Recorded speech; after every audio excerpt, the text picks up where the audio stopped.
This is a banana tree that was found in Los Angeles, California. It's leaning over the fence and it actually seems to be going out. And here are some of the bananas of that tree. This banana tree has yellow and brown markings on it, which are indicative of the Panama disease, which is a fungus that infects the soils of banana trees and destroys the crops. But the fruit still remains edible. Here is the banana blossom, and you can see some of the florets that have fallen out.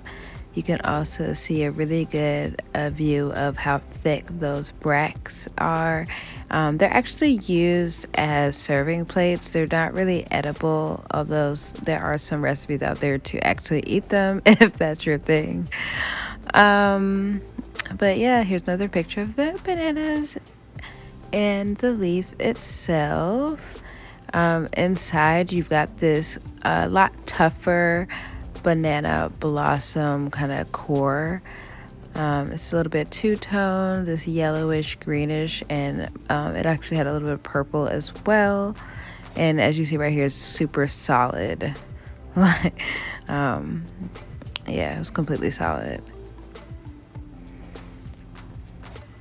So we actually split it open so we could see what was going on inside. And I don't know if anyone's ever eaten jackfruit, but that's what it reminded me of, the consistency.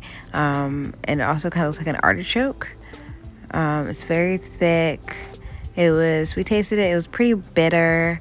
But yeah, super thick, and it smelled interesting to say the least. But yeah, it's just giving you a couple more views of that. And as you can see, there's like this little sap that's coming out. That's what made it taste not great. It's like a bitter taste. But actually, if you wash it off, okay, here's the banana. We split it open so you could get to actually see the seeds inside.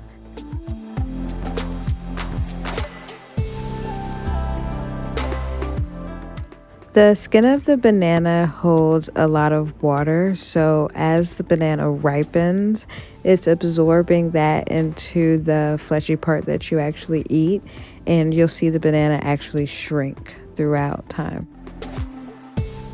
Right around the beginning of October, the banana started to yellow. You actually saw this little one that was already yellow back in September, but they all started to yellow up right around now. So I took one of the yellow and one of the green and split them open so you all could get an idea of what they looked like inside. And I really wanted to highlight the difference in the seeds. Like once they got yellow and that you see really up close, like it's almost like the seeds disappeared or dissolved a little bit into the banana itself, which I was really surprised to find that happening. When we first picked the bananas, we sliced them open, and Damone actually tasted one of them, and he said that it had a very starchy, potatoey flavor. I tasted a little bit of it, but I wasn't a huge fan. So what we found was that actually once it ripened up, it did just taste like a traditional banana, despite it having more seeds than you could expect. But it did not have as many seeds as you would typically find on a wild banana.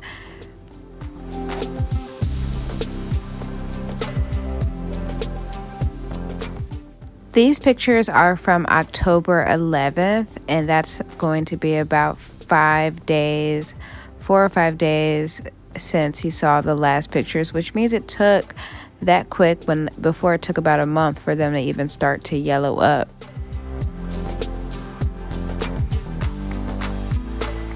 Something I found really interesting that you might notice in this picture is the rind is turning black, whereas before it was super green. This seems to be an example of the water absorbing and just showing the full ripening process.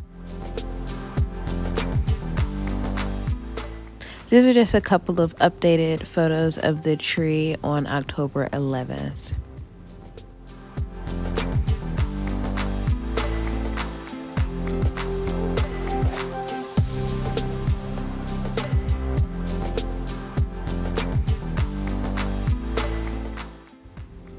This is October 14th, and they're definitely getting yellow. So to be safe, we decided to use canned banana blossoms for the editable portion of the project. For the edible portion, Damone and I decided to make fried fish first. So here is Damone set up with all of his ingredients.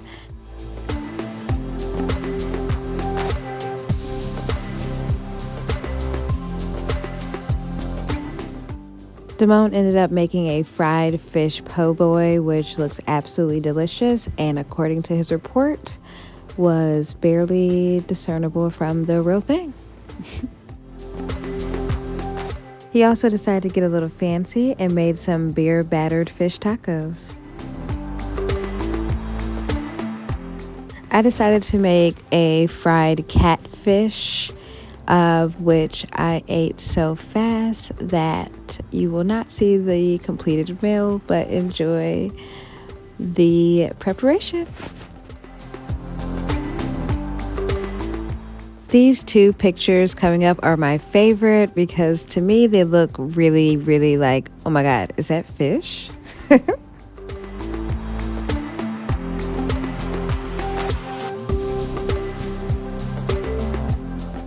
And last but not least, one of the world's favorite breakfast pastimes, Damone's banana pancakes.